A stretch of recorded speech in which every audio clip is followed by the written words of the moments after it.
In the vast expanse of the Pacific Ocean during November of 1943, American military planners had drawn up what they believed would be a straightforward operation.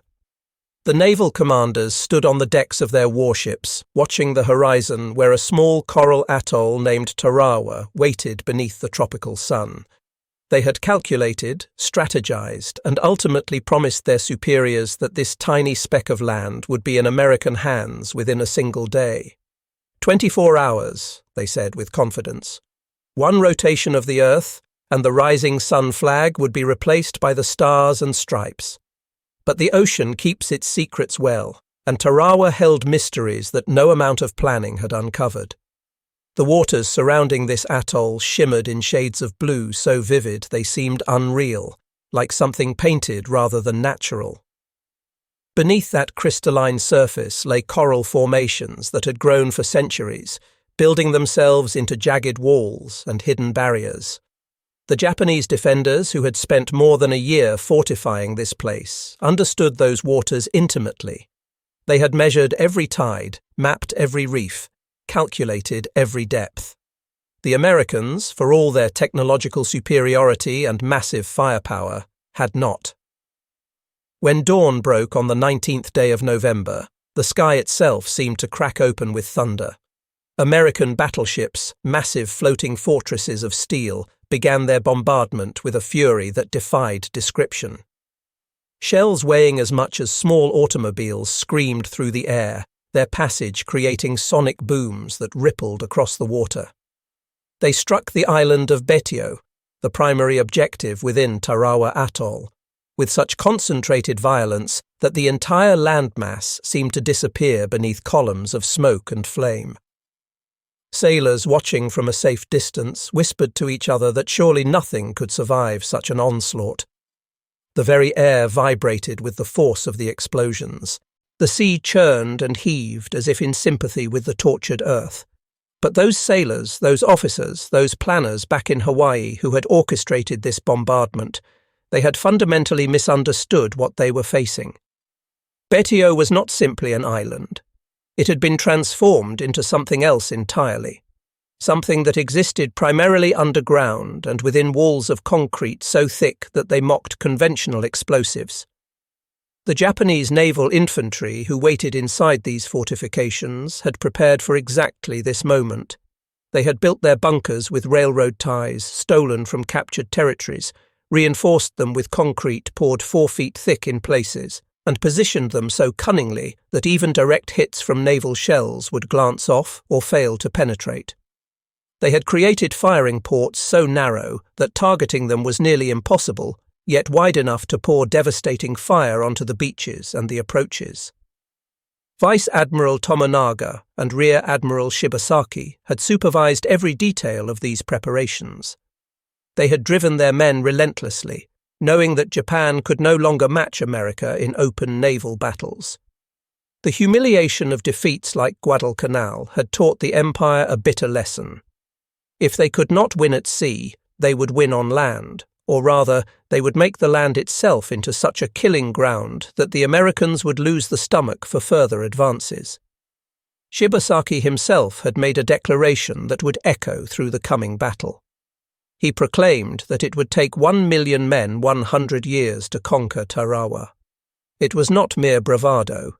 It was a statement of absolute confidence in the defences he had created.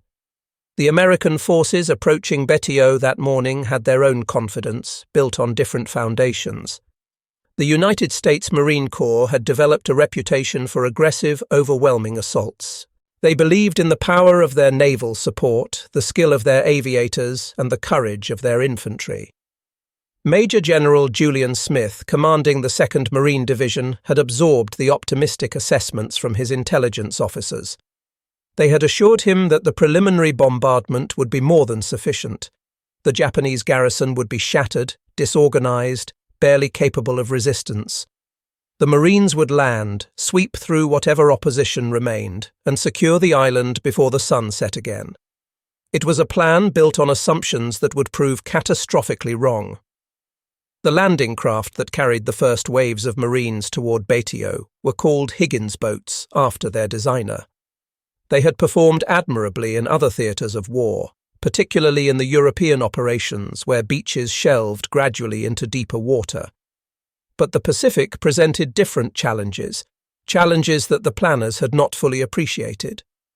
As these boats approached the island, laden with men and equipment, their coxswains began to sense something wrong. The boats were slowing, grinding against resistance that should not have been there. The reef that surrounded Betio like a submerged wall had betrayed the invasion before it truly began.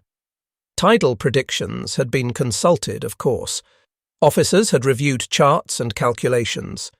But the Pacific is not so easily predicted, and on this particular morning the tide refused to rise as high as the planners had expected. One by one, the Higgins boats struck the reef and could advance no further. The distance to the beach, which should have been negligible, suddenly became an expanse of open water measured in hundreds of yards. The Marines inside these boats faced an impossible choice that was really no choice at all. They could stay where they were, trapped and vulnerable, or they could dismount and wade through the lagoon under their own power. They chose to wade. What else could they do? These were men trained to advance, to close with the enemy, to overcome obstacles through sheer determination. So they jumped into water that reached their waists, their chests, sometimes nearly to their shoulders. They held their rifles above their heads to keep them dry and functional. They carried bandoliers of ammunition, packs laden with supplies, all the equipment of modern infantry warfare, and all of it became dead weight in the water. Each step forward required immense effort. The coral beneath their feet was sharp and uneven, capable of shredding boots and flesh alike. Men stumbled, fell, struggled to rise again. And all the while, they were completely exposed. The Japanese defenders had waited for exactly this moment. From firing positions that the bombardment had barely touched, they opened up with everything they had. Machine guns began their terrible chatter, spitting out rounds at a rate that turned the air itself into a deadly medium. Each gun had been positioned with precise fields of fire, overlapping with others to create zones where nothing could survive. Mortars thumped from concealed pits, their shells arcing high before plummeting down into the water where men struggled forward. Snipers, patient and skilled, selected targets with care, dropping officers and sergeants, anyone who seemed to be providing leadership or direction. The water around the Marines erupted into chaos. Bullets struck the surface, creating fountains of spray. Mortar shells exploded, sending up geysers mixed with coral fragments and shrapnel. Men who had been advancing one moment simply ceased to exist the next, torn apart by explosions or cut down by machine gun fire. Others fell wounded, crying out for help that could not reach them. The lucky ones died instantly. The unlucky ones drowned slowly, unable to keep their heads above water with their wounds and their heavy equipment dragging them down. The sea that had appeared so beautiful from a distance now became a medium of death, its turquoise colour darkening to crimson as blood spread through the water in ever-widening clouds. Sergeant George Jones had already survived the brutal fighting on Guadalcanal. He had thought himself hardened to the realities of combat. But what he witnessed at Tarawa exceeded anything in his experience. Later, when he tried to put words to it, he would tell anyone who asked that it was not a battle in any conventional sense. It was a massacre, a slaughter, a shooting gallery where the Marines were nothing more than targets stumbling through the water. The Japanese gunners did not even need to aim with great precision. The density of men in the water was such that nearly every burst of fire found flesh. Bodies began to accumulate on the reef itself, caught in positions where they had fallen. Some floated face down, drifting with the gentle current. Others remained upright, held in place by the coral or by their equipment, swaying slightly as waves passed. The living used the dead as cover, crouching behind corpses to gain a few moments of relative safety. It was a horror beyond description, yet it became routine within the first hour. Men learned to ignore the faces of their friends staring sightlessly at the sky. They learned to push past bodies without thinking about who those bodies had been just minutes before. Survival became the only thought, the only goal. Reach the beach. Get out of the water. Find cover. Stay alive. Colonel David Shoup found himself in the middle of this nightmare, wading through chest-deep water while trying to maintain command of a disintegrating assault. His radio equipment was soaked and failing. Communication with the ships offshore became sporadic at best. He could see what was happening around him with terrible clarity. Entire squads were being wiped out before they could advance more than a few yards. Landing craft behind him were hitting the same reef, disgorging more men into the killing zone. The plan, such as it was, had completely fallen apart. Yet Shoup did not panic. He established a command post at the very edge of the water, where the beach began, and from there he tried to direct the chaos into something resembling an organized assault. He waved signal lights at the ships, calling desperately for more fire support, for anything that might suppress the Japanese guns long enough for his men to reach safety. But the naval gunners offshore faced their own problem. They could not see the enemy. The pillboxes and bunkers that were causing such devastation were invisible from the ships. Camouflaged, buried, designed to blend into the landscape, they revealed themselves only by their muzzle flashes, and even those were difficult to spot through the smoke and dust that covered the island.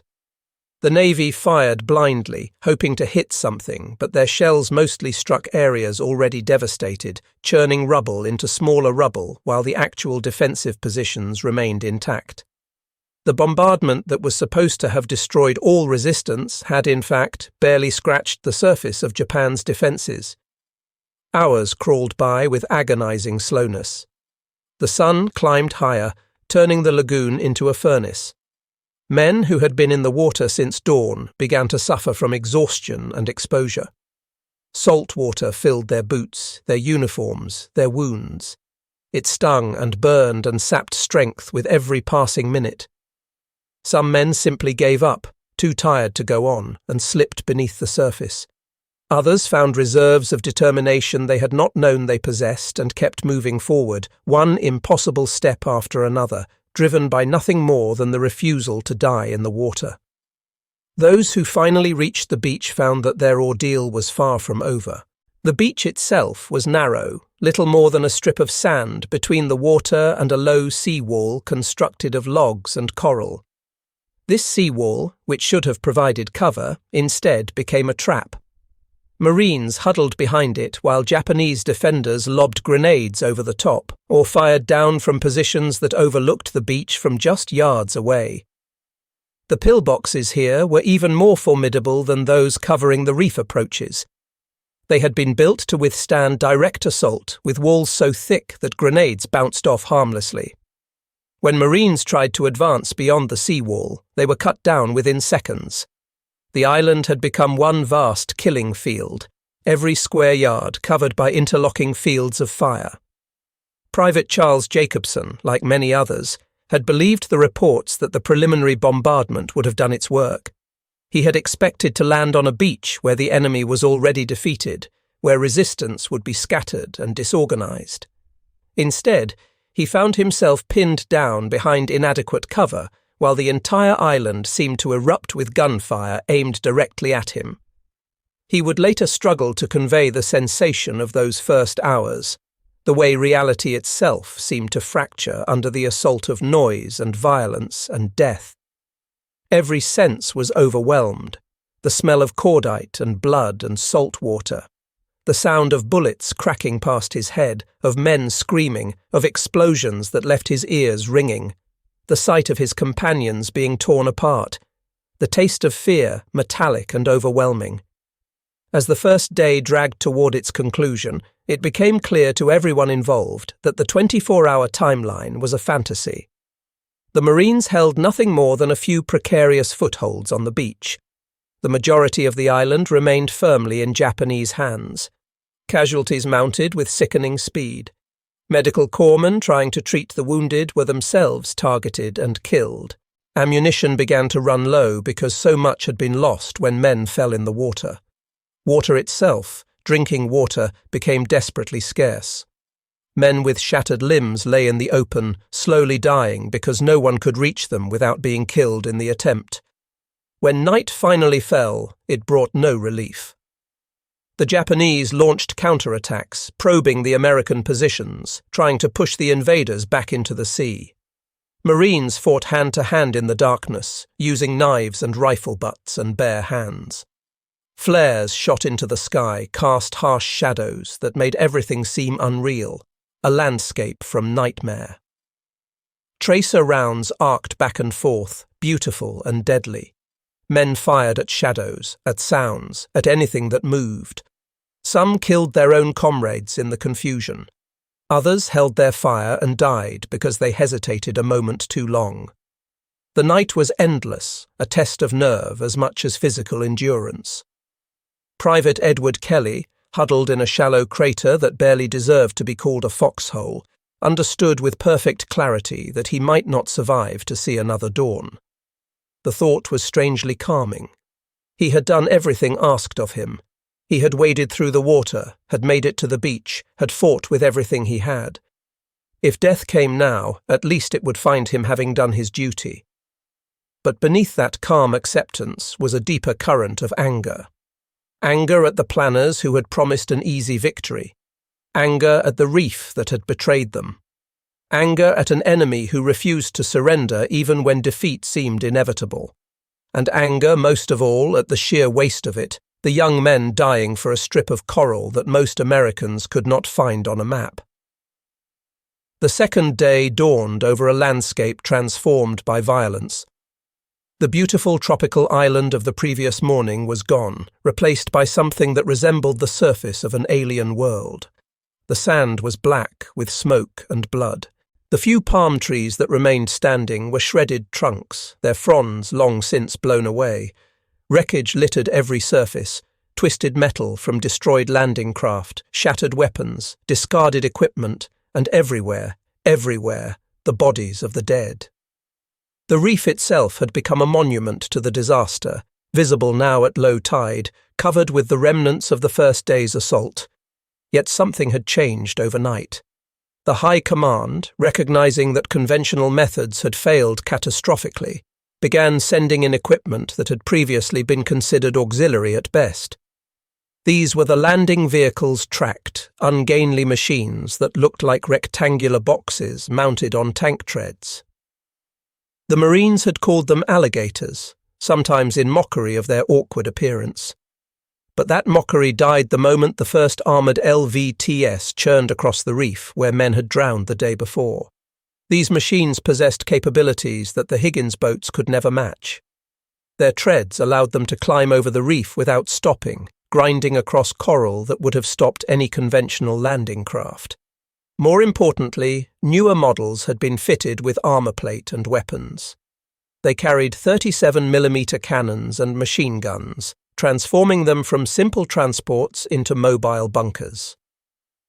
As they crawled onto the beach, Japanese machine gun fire that had slaughtered hundreds of Marines now ricocheted harmlessly off steel plating.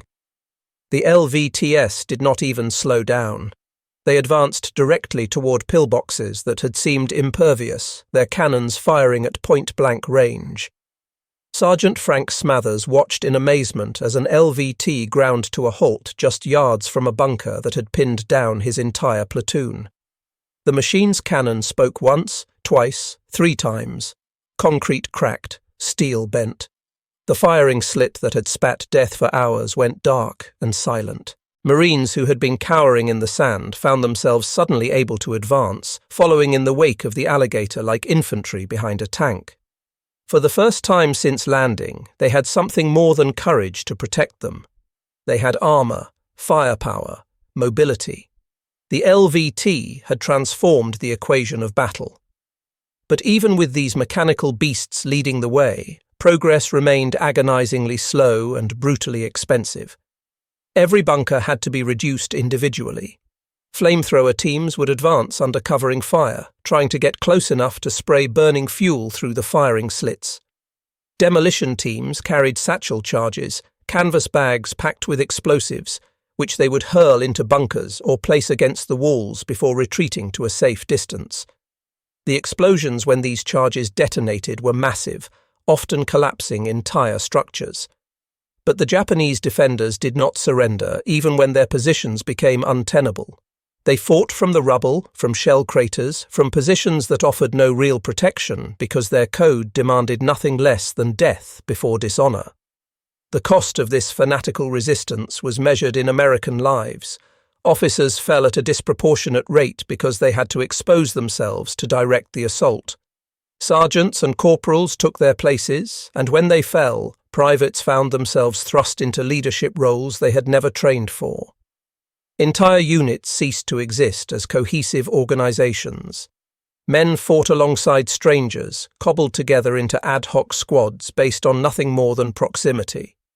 The chain of command became less important than simple survival and the shared goal of advancing one more yard, taking one more bunker, lasting one more hour.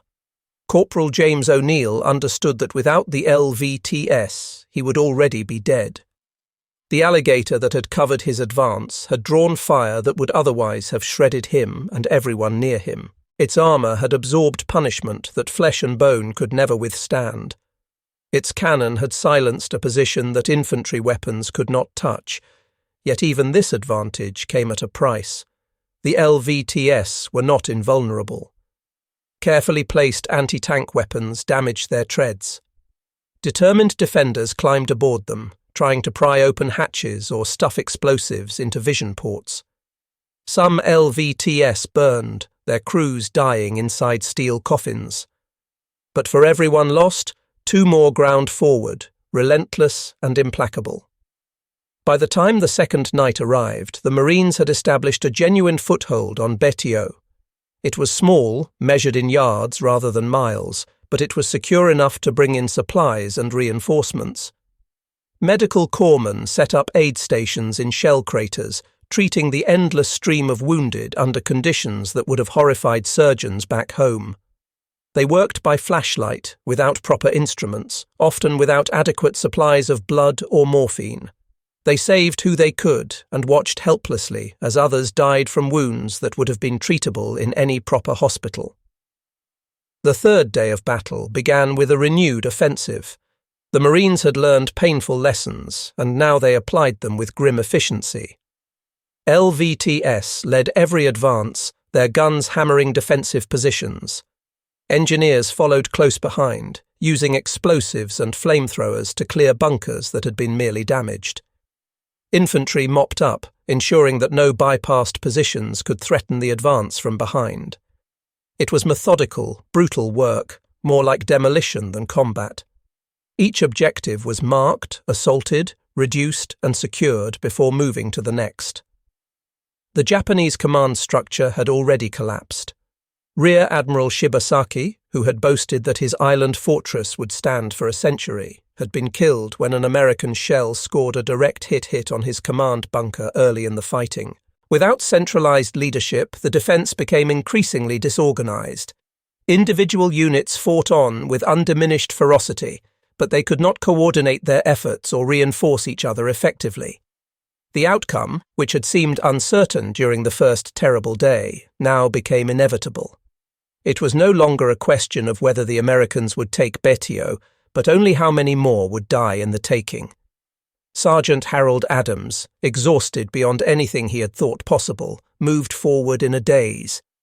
He had been fighting for 3 days with almost no sleep. His uniform was stiff with dried blood, some his own, most belonging to others. He could not remember the last time he had eaten anything more substantial than a few bites of ration bar. Water remained scarce despite efforts to bring it ashore. His lips were cracked, his throat raw. Yet he continued to function, moving from cover to cover, firing at targets that appeared and disappeared in the smoke, following the LVT that had become his unit's mobile shield. Around him, the island was dying. Fires burned everywhere, fed by shattered buildings, exploded ammunition, and the remains of men. The air was thick with smoke that turned daylight into a sickly twilight. Visibility dropped to yards in some areas. Men fired at muzzle flashes, at shadows, at movements glimpsed through the haze. Grenades exploded constantly, their fragments whining through the air. The noise was ceaseless, a wall of sound that made communication nearly impossible. Orders were conveyed by hand signals, or simply by example, with men doing what they saw others do. A critical breakthrough came when an armoured LVT managed to force its way through a gap in the seawall that had been blocking advances in one sector. Its cannon roared, firing into the rear of Japanese positions that had been holding up the marine assault for 2 full days. Suddenly, these positions became untenable. Marines poured through the breach, expanding it, widening the penetration. Bunkers that had seemed impregnable from the front collapsed when attacked from the side or rear. The Japanese line, such as it was, began to fragment into isolated pockets of resistance. By the afternoon of the 3rd day, organised Japanese resistance had effectively ceased. What remained was mopping up, a term that sanitized the grim reality of clearing out the last defenders. These men, knowing death was inevitable, fought with the desperation of those who had nothing left to lose. They launched suicidal charges with bayonets fixed, screaming as they ran into American fire. They detonated grenades against their own bodies when capture seemed imminent. They fired until their ammunition was exhausted, then fought with anything that came to hand. Knives, entrenching tools, bare fists. The Americans, exhausted and traumatized, showed little mercy. This was not a battle anymore. It was extermination. When the shooting finally stopped, after 76 hours of nearly continuous combat, Betio lay in ruins. Of the roughly 3,000 Japanese naval infantry who had defended it, barely 17 survived to be taken prisoner. The rest lay dead in their bunkers, in their trenches, on the beaches they had vowed to hold. They had fulfilled their emperor's command to fight to the last man. Their sacrifice, enormous as it was, had bought Japan nothing. The fortress had fallen. The defensive ring was broken. For the Americans, victory felt hollow. More than 1,000 Marines and Navy personnel were dead. Over 2,000 more were wounded, many maimed for life. The 2nd Marine Division, which had landed at full strength 3 days earlier, was now a shadow of itself. Units that should have had hundreds of men could muster dozens. The survivors moved through the wreckage in a state of shock, unable to fully process what they had endured. Some wept openly. Others simply stared into space, their minds gone to wherever minds go when pushed beyond the breaking point. Private Harold Stevens tried to write a letter home, explaining what had happened. But the words would not come. How could he make his family understand? How could anyone who had not been there comprehend what it meant to wade through water turned red with blood, to see friends disintegrate under machine gun fire, to huddle behind corpses while the world exploded around you? He settled for platitudes about duty and sacrifice, knowing they were inadequate, knowing that the truth was too terrible to share. The strategic implications of Tarawa extended far beyond the immediate tactical victory. American planners had proven that even the most heavily fortified position could be taken by direct assault, but they had also demonstrated the cost of such operations. The butcher's bill was unsustainable. If every island across the Pacific demanded this level of sacrifice, the road to Tokyo would be paved with the bodies of an entire generation. Something had to change. Those changes came quickly, born from necessity and written in the blood spilled on Betio's reef. The doctrine of amphibious assault underwent a complete revision. No longer would commanders rely primarily on naval gunfire to suppress defences. Precision became the watchword. Reconnaissance would map every defensive position before the assault. Bombardment would target specific bunkers, specific gun emplacements, specific strong points. Air support would be integrated more closely with ground operations, with spotters calling in strikes on positions that were holding up the advance. The LVT, which had saved the assault from complete disaster, became central to all future planning. Production ramped up dramatically. Designers improved the vehicles, adding better armour, more powerful weapons, and enhanced reliability. Training emphasized their use, teaching coxswains how to navigate reefs and marines how to fight from these mobile platforms. The alligator had proven its worth. Now it would become the standard tool for Pacific assaults. Equipment changes followed. Flamethrowers were refined and made more reliable. Demolition charges were standardized. Communication equipment was waterproofed. Even small details mattered. The way packs were loaded, the type of boots issued, the treatment of wounds in saltwater environments. Every lesson learned at Tarawa, paid for in lives, was codified into new procedures, new equipment, new training. Colonel David Shoup, who had commanded from a flooded crater at the water's edge, received the Medal of Honor for his leadership during the battle. In his acceptance speech, he did not speak of glory or triumph. Instead, he spoke of the men who had died and of the obligation to ensure their sacrifice meant something. Tarawa had revealed the flaws in American amphibious doctrine, he said, and those flaws had cost over 1,000 lives. But by revealing them on Betio, that sacrifice had saved thousands more who would storm beaches at Kwajalein, Saipan, Peleliu, Iwo Jima, and Okinawa. The ripple effects of Tarawa touched every subsequent Pacific operation. At Iwo Jima, Marines landed behind a wall of armour. LVTS and Sherman tanks fitted with flotation devices carried them across the volcanic sand.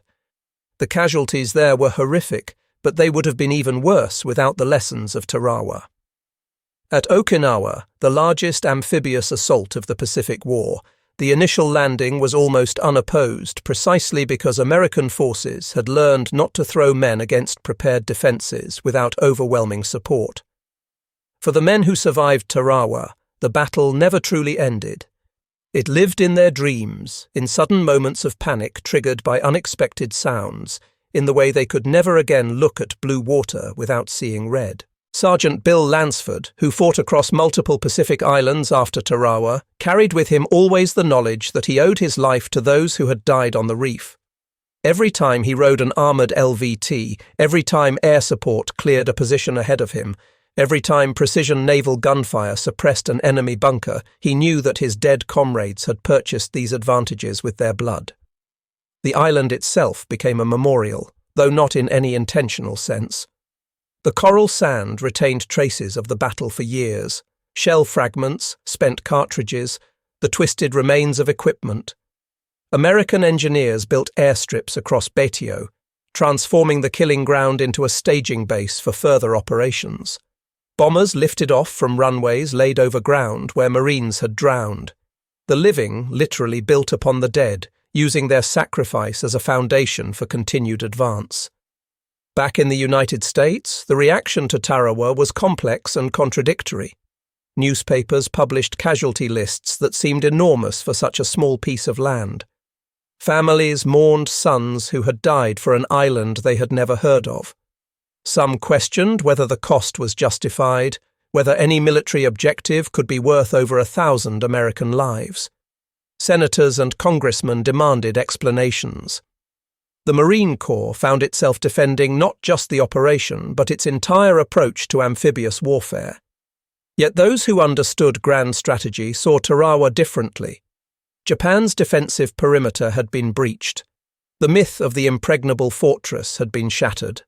The path across the Central Pacific, which would bring American bombers within range of the Japanese home islands, had been opened. Tarawa was the key that unlocked the entire strategy of island hopping. Without it, the war might have dragged on for years longer, costing far more lives than were lost on Betio's beaches. The Japanese High Command recognized the implications immediately. If Tarawa, with its year of preparation and its 3,000 elite defenders, could fall in 3 days, what hope was there for other islands? The strategic assumptions underpinning Japan's defensive strategy had proven false. They had believed they could make the Americans pay such a high price that Washington would seek a negotiated peace. Tarawa proved the opposite. America would pay any price necessary to achieve total victory. For the defenders of Betio, there were no survivors to tell their side of the story. The 17 who were captured alive were junior enlisted men, shocked and traumatized, able to provide little useful intelligence. The officers, the planners, the men who had designed and built the fortress all lay dead in the rubble. Their story could be reconstructed only from documents captured later, from the physical evidence of the fortifications they had built, and from the accounts of the Americans who had fought against them. Those fortifications told their own story. Engineers examining them after the battle were impressed despite themselves by the sophistication of the design. The bunkers had been positioned to create interlocking fields of fire, ensuring that every approach was covered. The use of coconut logs as supplementary reinforcement had been ingenious, as they absorbed shock better than concrete alone. The camouflage had been nearly perfect, making the positions invisible until they opened fire. If the bombardment had been less intense, or if the Marines had been less determined, Betio might indeed have held out far longer than it did. The transformation that Tarawa forced upon American military doctrine extended beyond tactical considerations. It changed the way the military thought about planning, about intelligence, about the integration of different combat arms. Never again would Navy, Marine Corps, and Army Air Forces operate in loose cooperation. Instead, they would train together, plan together, execute together as a unified force. The chaos of Tarawa's first day, where different services had different objectives and poor communication between them, would not be repeated. Medical doctrine evolved as well. The horrific wounds inflicted by modern weapons, combined with the challenges of treating casualties in a combat environment, led to innovations in field medicine. Whole blood transfusions became standard. Rapid evacuation procedures were developed. Training for corpsmen improved dramatically. The survival rate for wounded Marines increased in subsequent battles, a direct result of lessons learned in Tarawa's bloody aid stations. Even seemingly minor details changed. The Marines learned that their canvas and rubber boats were inadequate for reef environments. They learned that certain types of camouflage were ineffective against coral backgrounds. They learned how long men could function in salt water before exhaustion set in. They learned to coordinate radio frequencies to prevent the communication failures that had plagued the first day. Every one of these lessons was written in blood, but once learned, they saved lives in future operations. The psychological toll of Tarawa on its survivors cannot be overstated. Many developed what would later be recognized as post-traumatic stress disorder, though at the time it was simply called shell shock or combat fatigue. They startled at loud noises. They struggled with nightmares. Some turned to alcohol, trying to drown memories that would not fade. Others became withdrawn, unable to relate to people who had not shared their experience. The Veterans Administration, such as it was in the 1940s, was ill-equipped to help them.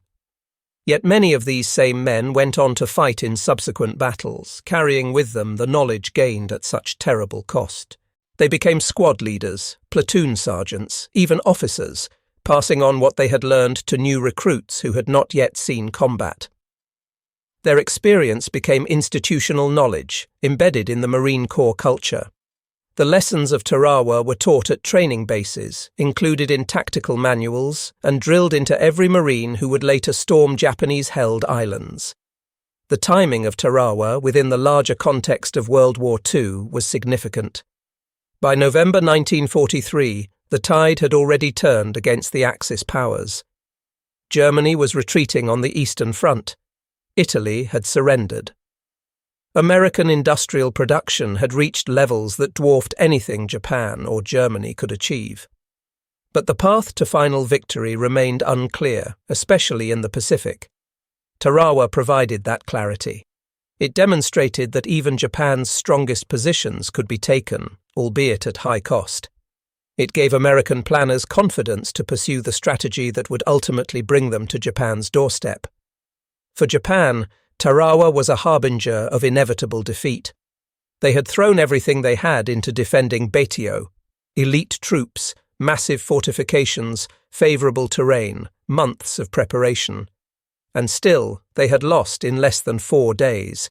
If this was the result of their best effort, What hope was there for the hundreds of other islands they needed to defend? The strategic calculation that had led to the Pacific War in the first place, the belief that America lacked the will to fight a long, bloody campaign, was being disproven one island at a time. The cultural clash between American and Japanese approaches to warfare was never more evident than at Tarawa. The Japanese concept of death before dishonor, the refusal to surrender under any circumstances, seemed alien and even incomprehensible to American forces. Why continue fighting when the battle was clearly lost? Why choose death when surrender would allow you to live, to return home when the war ended? These questions had no answers that bridged the cultural divide. The Americans fought to win and return home. The Japanese fought to die with honor. This fundamental difference made the Pacific War uniquely brutal. The tactical innovations that emerged from Tarawa extended beyond the LVT. Close air support, which had been used sporadically before, became a refined tool. Pilots learned to work with forward observers on the ground, striking targets within yards of friendly forces. Naval gunfire, which had proven so inadequate on the first day, was transformed into a precision weapon through improved communication and better understanding of what could and could not be destroyed by shells. Artillery was brought ashore earlier in subsequent operations, providing organic fire support that did not depend on Navy cooperation. The role of armor in amphibious operations was reconsidered. At Tarawa, conventional tanks could not be brought ashore during the critical first hours because of the reef. In later operations, Sherman tanks were fitted with flotation devices and waterproofing, allowing them to wade ashore under their own power. These swimming tanks provided firepower and protection that had been desperately needed at Tarawa, but unavailable. Combined with the LVTS, they created a mobile striking force that could punch through defensive lines. The intelligence failures that contributed to Tarawa's high casualties led to a revolution in reconnaissance and planning. Photographic interpretation became a science, with analysts learning to identify defensive positions from aerial photos. Submarine periscopes captured images of reef structures and beach obstacles. Resistance groups on occupied islands provided human intelligence about garrison strength and fortification locations. By the time of later operations, American commanders had detailed maps showing every bunker, every gun position, every minefield. The blind approach that characterized Tarawa became impossible. Engineering capabilities improved dramatically. At Tarawa, the lack of heavy equipment on the beach during the critical first hours hampered efforts to reduce fortifications. In subsequent operations, bulldozers and cranes came ashore early, allowing engineers to clear obstacles, fill craters, and build roads almost immediately. Bangalore torpedoes and shaped charges gave infantry the ability to breach wire obstacles and destroy bunkers without waiting for armor or artillery support. The logistics lessons of Tarawa were perhaps the most important of all. The operation revealed how quickly amphibious forces could consume ammunition, water, medical supplies, and food. Later operations featured massive logistics tails, with supply ships standing by to immediately replenish forces ashore. Water distillation equipment came ashore in the first waves. Ammunition was stockpiled in multiple locations to prevent a single lucky hit from crippling the entire operation. Medical facilities were established rapidly, complete with surgical capabilities. Communication, which had broken down catastrophically during Tarawa's first day when radios failed in salt water, received particular attention. New waterproof radios were developed and issued. Redundant communication systems ensured that even if one method failed, others remained available. Standard operating procedures were established for different scenarios, reducing reliance on real-time communication. Signal flags and colored smoke took on new importance as backup methods. The human cost of these improvements was never forgotten by those who fought at Tarawa. Every new piece of equipment, every refined tactic, every improved procedure represented lives that might have been saved if only these things had existed 3 days earlier. The survivors carried a burden of survivor's guilt, wondering why they had lived when so many others had died. Some found purpose in that guilt, dedicating themselves to ensuring that future Marines would benefit from the lessons purchased at such terrible cost. Tarawa also highlighted the importance of morale and leadership. Despite the disaster of the first day, despite casualties that would have broken less disciplined forces, the Marines kept fighting. Junior officers and NCOs stepped into leadership roles when their superiors fell.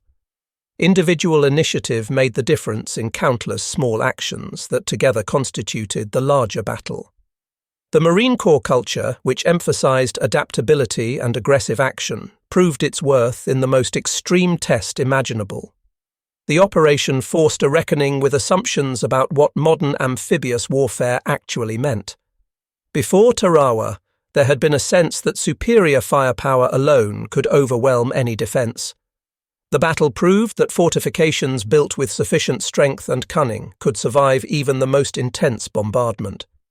Victory required not just firepower, but the right application of firepower, combined with armor, infantry skill, and tactical innovation.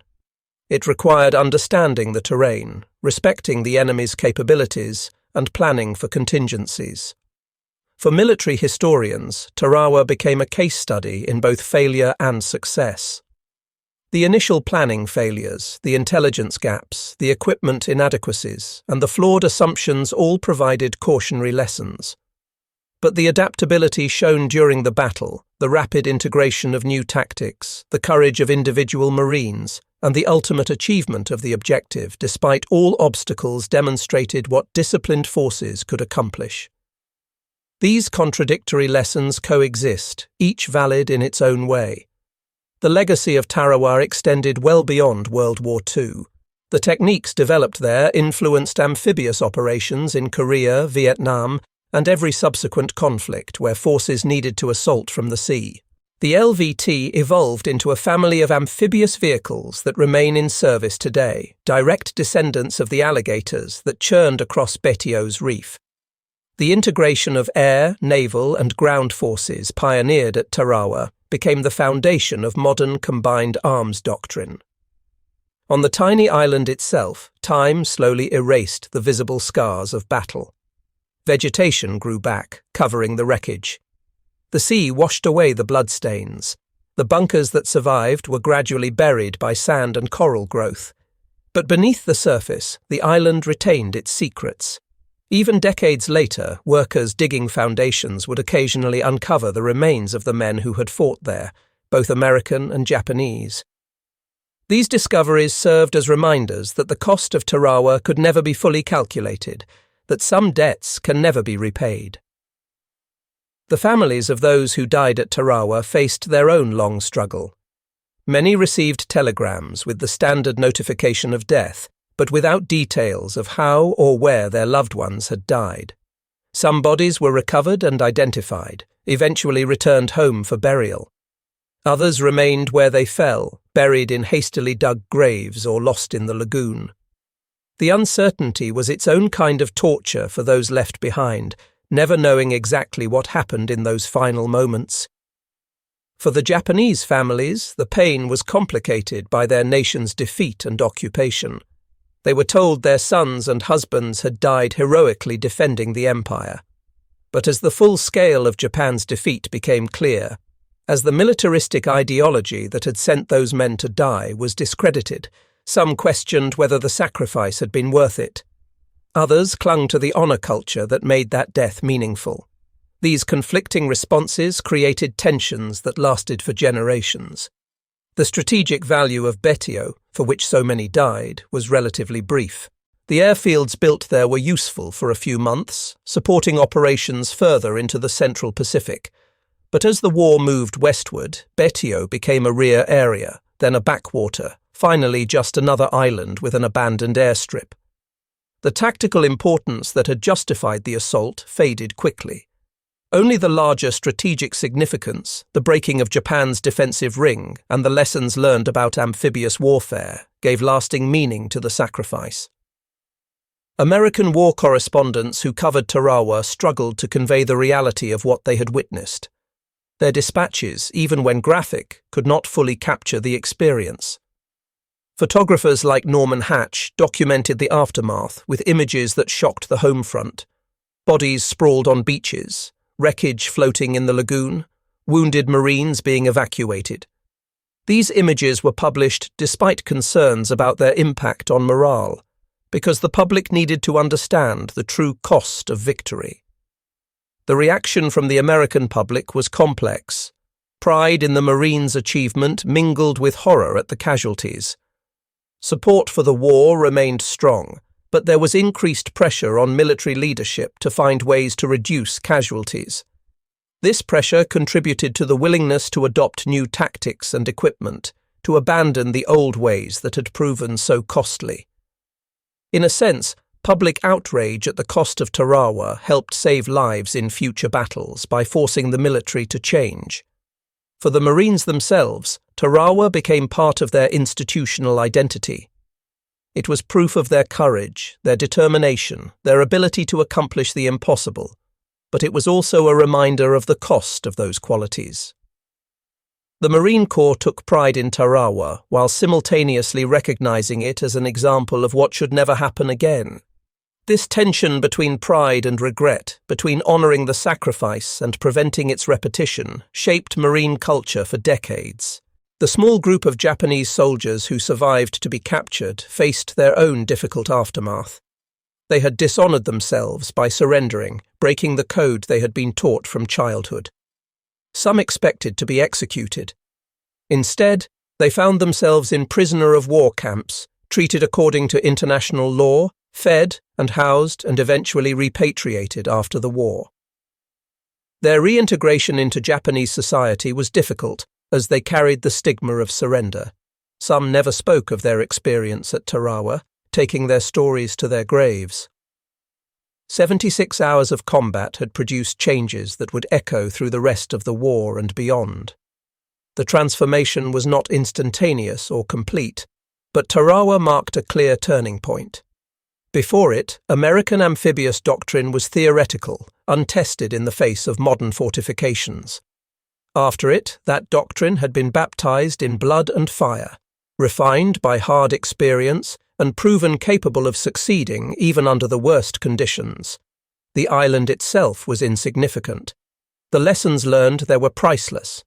As historians later analyzed the battle, they identified multiple decision points where different choices might have changed the outcome. If reconnaissance had correctly predicted the tides, if the bombardment had been more prolonged and precise, if the LVTS had been available in larger numbers from the start, if the Japanese had chosen a different defensive strategy, the battle might have unfolded very differently. But history records what happened, not what might have been. And what happened was a butcher's bill that shocked a nation and forced a transformation in how wars are fought. The men who waded through that blood-red water carried with them for the rest of their lives the knowledge of what they had endured. Some spoke of it openly, finding catharsis in sharing their experience. Others locked it away, refusing to discuss it even with family. But whether spoken or silent, the memory shaped them. It gave them a perspective on life that others could never fully share. They had faced the worst that war could offer and survived. Nothing that followed could ever be quite as terrible. The reef of Betio still exists, coral continuing to grow as it has for millennia, indifferent to the human drama that once played out upon it. The tides still rise and fall, just as they did on that November morning when they betrayed the landing force. The island itself is inhabited now, part of the nation of Kiribati, its residents living ordinary lives on ground that once ran red with blood. Only the cemetery and scattered monuments remind visitors that this peaceful place was once among the most terrible battlefields in history. The transformation from fortress to graveyard, to memorial, to living community mirrors, in some way the transformation that the battle itself represented. From old doctrines to new realities, from confidence to horror to hard-won wisdom, from sacrifice to meaning.